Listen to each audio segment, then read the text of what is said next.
ओम शांति। 26 जून 2026। बाबा के महावाक्य। मीठे बच्चे, इस दुनिया में निष्काम सेवा केवल एक बाप ही करता है।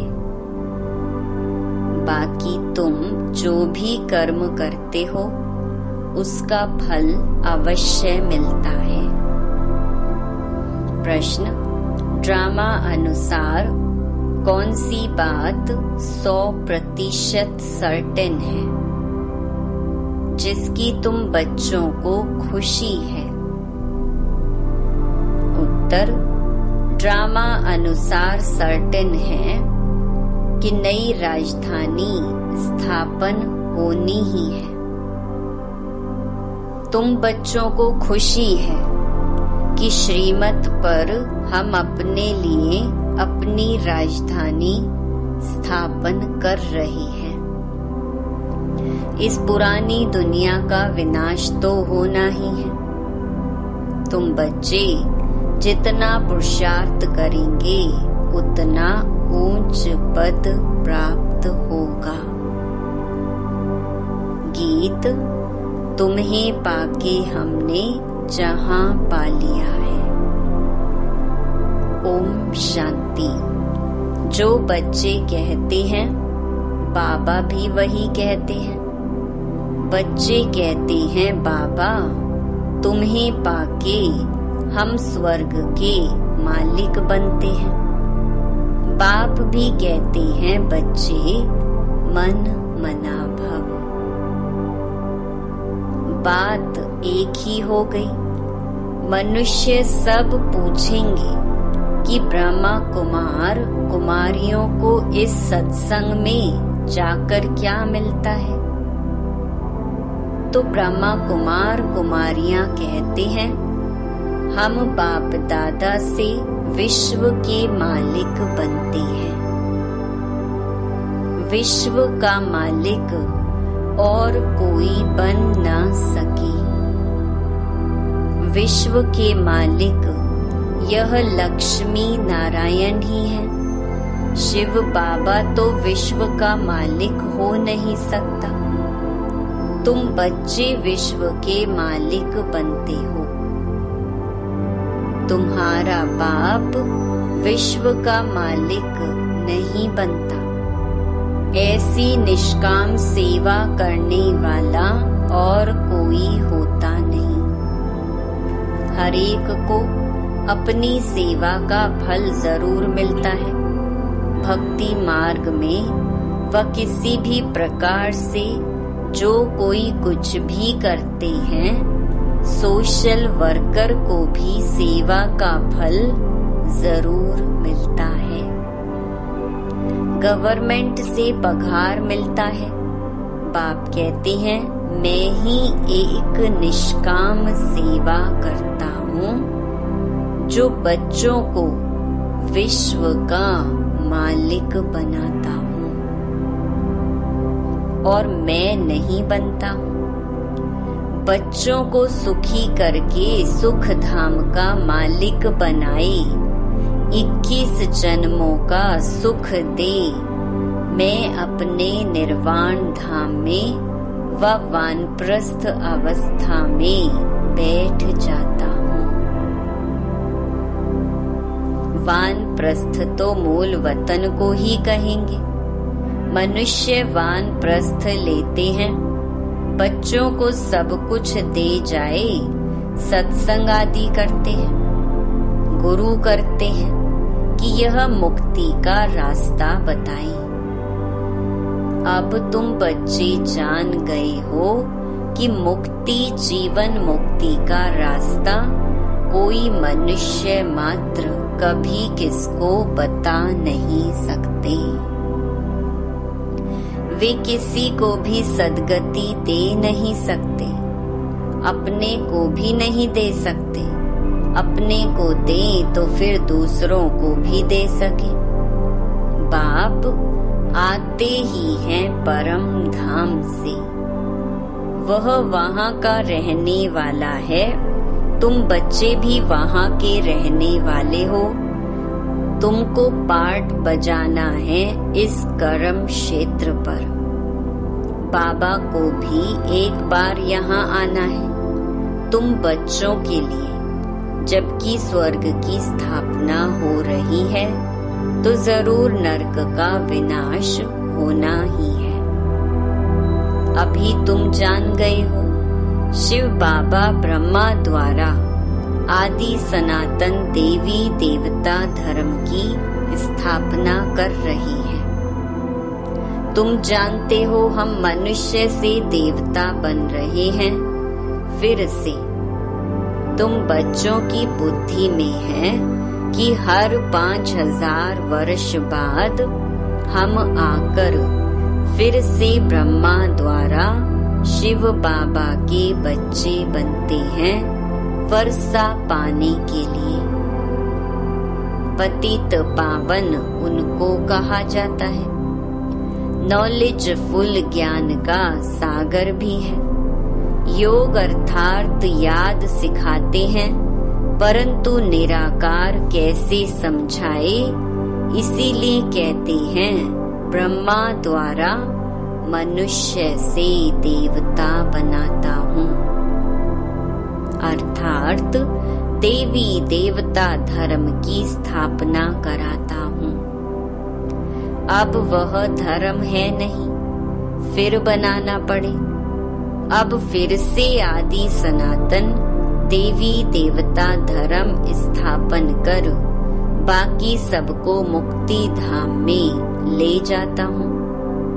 भारत प्राचीन खंड है, इसीलिए भारत की आदमशुमारी वास्तव में सबसे जास्ती होनी चाहिए। ऐसी बातें और कोई की बुद्धि में नहीं आती। आदि सनातन देवी देवता धर्म सबसे जास्ती बड़ा होना चाहिए। 5000 वर्ष से उन्हों की वृद्धि होती रहती है। बाकी और तो आते ही हैं 2500 वर्ष के बाद। इस्लामियों की आदमशुमारी कम होनी चाहिए। फिर थोड़े समय बाद बौद्धी धर्म वाले आते हैं तो उन्हों में थोड़ा फर्क होना चाहिए। इस्लामी बौद्धी आदि पहले सतो प्रधान है, फिर धीरे धीरे तमो प्रधान बनते हैं। यह भी हिसाब है। जो अनन्य समझदार बच्चे हैं उन्हों को ख्याल करना पड़े। आजकल लिखते हैं चाइनीज सबसे ज्यादा हैं, परंतु उन्हों को सृष्टि चक्र का ज्ञान तो है नहीं। यह सब राज तुम बच्चों की बुद्धि में है। जो पढ़े लिखे हैं उन्हों को डिटेल में समझाना होता है। देवी देवता धर्म वालों को 5000 वर्ष हुए तो इस समय उन्हों की संख्या बहुत होनी चाहिए, परंतु देवी देवता धर्म वाले फिर और धर्मों में कन्वर्ट हो गए हैं। पहले पहले बहुत मुसलमान बन गए, फिर बौद्धी भी बहुत बने हैं। यहाँ भी बौद्धी बहुत हैं, क्रिश्चियन तो बेशुमार हैं। देवता धर्म का तो नाम ही नहीं है। अगर हम ब्राह्मण धर्म कहें तो भी हिंदुओं की लाइन में डाल देंगे। अभी तुम जानते हो आदि सनातन देवी देवता धर्म स्थापन हो रहा है। हम ब्राह्मणों द्वारा श्रीमत पर।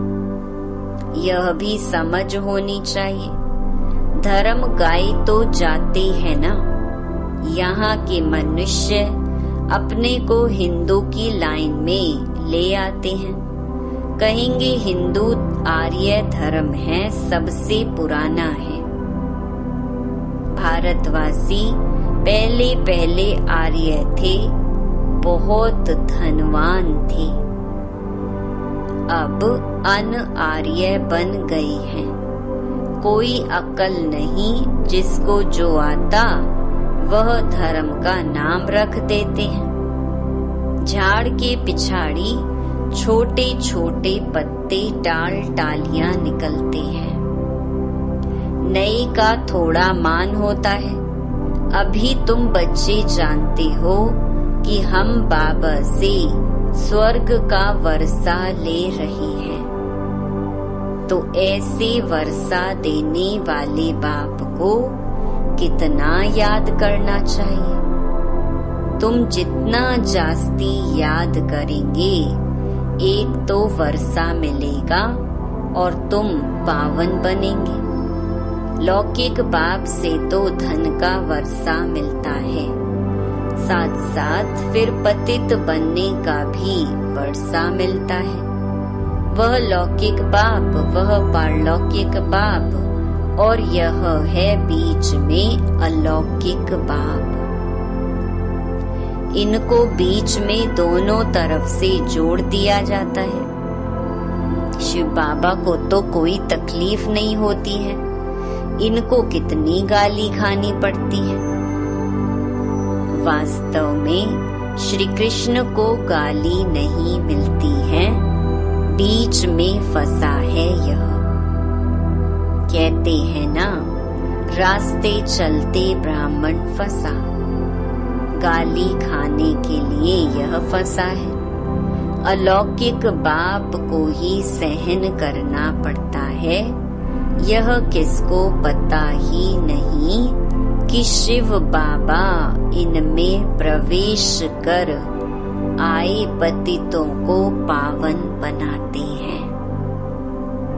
पवित्र बनने पर ही मार खाते हैं। बाप कहते हैं, मैं आया हूँ सबको वापस ले जाने। तुम जानते हो, मौत सामने खड़ा है। विनाश तो जरूर चाहिए। विनाश बिगर सुख शांति कैसे हो।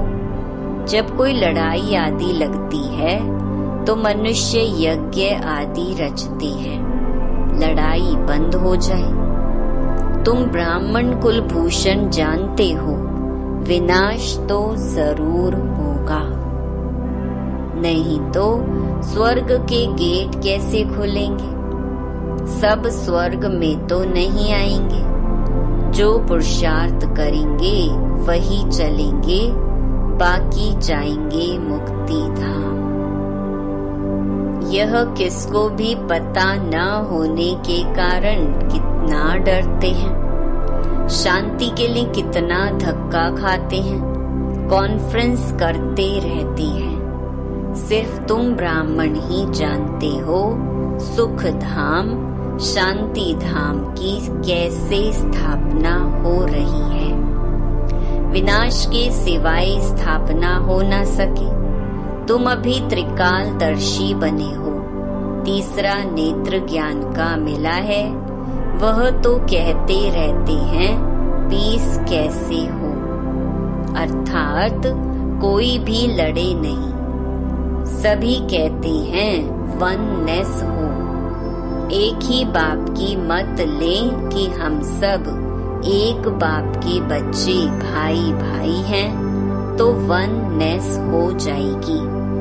एक बाप के बच्चे हैं तो आपस में लड़ना नहीं चाहिए। यह भी तो सतयुग में ही था, वहाँ कोई भी आपस में लड़ते नहीं। वह तो सतयुग की बात हो गई, यहाँ तो है कलयुग। बरोबर सतयुग में देवता थे, बाकी सब आत्माएं कहाँ थीं, पता नहीं पड़ता। तुम अब समझते हो, एक राज्य सिर्फ सतयुग में ही था, वहाँ सुख शांति सब था। यह सब बातें तुम्हारी बुद्धि में हैं, नंबरवार पुरुषार्थ अनुसार। समझते हैं बरोबर, हम सतयुग में राज्य करते थे, बहुत सुख था, अद्वैत धर्म था। यह ज्ञान किसको है नहीं। इस समय तुम नॉलेजफुल बनते हो, बाप तुमको आप समान बनाते हैं। जो बाप की महिमा वही तुमको बनना है। सिर्फ दिव्य दृष्टि की चाबी बाप के पास रहती है। बाप ने बताया है, भक्ति मार्ग में मुझे काम करना पड़ता है। जो जिसकी पूजा करते हैं, मैं उनकी मनोकामना पूरी करता हूँ। यहाँ भी दिव्य दृष्टि का पाठ चलता है। कहते हैं ना, अर्जुन ने विनाश का साक्षात्कार किया। विनाश भी जरूर होना है।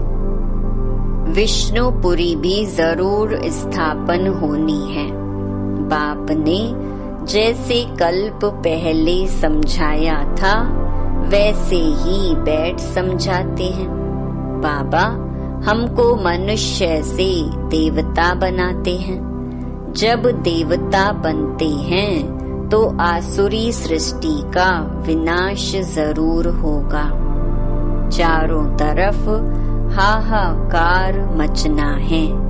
बुद्धि समझ सकती है, नेचुरल कैलेमिटीज आनी है, मूसलधार बरसात भी होनी है। इन सब का विनाश हो जाए तब सतयुग की स्थापना हो। 5 तत्वों की खाद भी मिल जाएगी।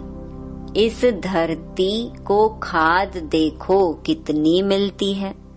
बाप कहते हैं, इस रुद्र ज्ञान यज्ञ में यह सब स्वाहा हो जाएगा। भक्ति मार्ग में देखो रुद्र यज्ञ कैसे रचते हैं।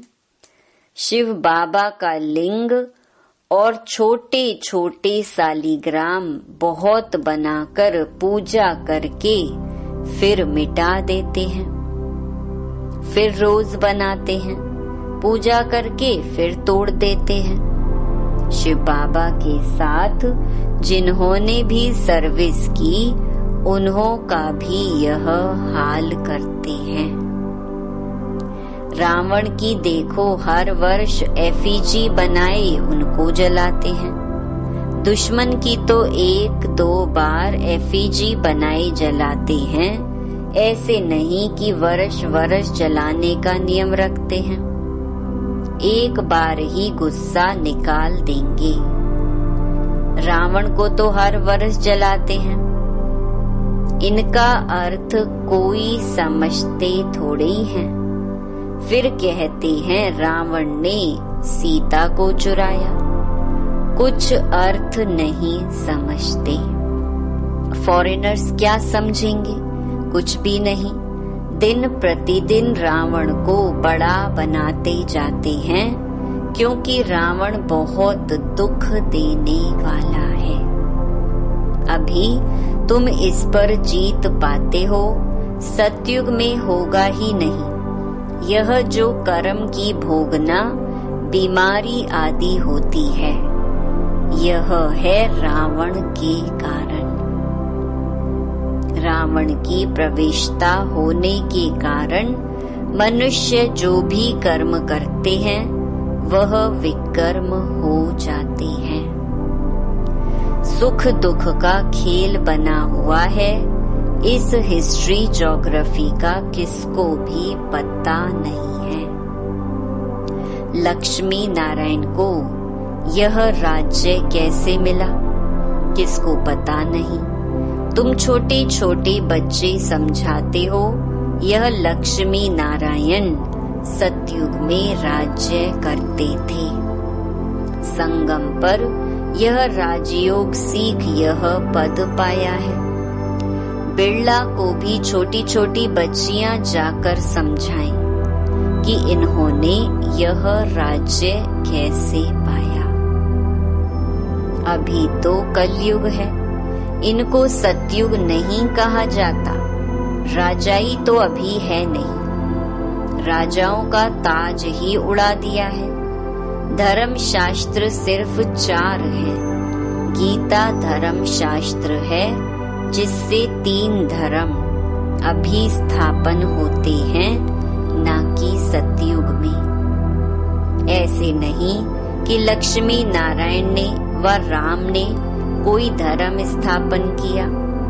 यह धर्म अभी स्थापन कर रहे हैं, फिर इस्लामी, बौद्धि और क्रिश्चियन का एक ही धर्म शास्त्र है, बाइबल। बस फिर पीछे वृद्धि होती जाती है।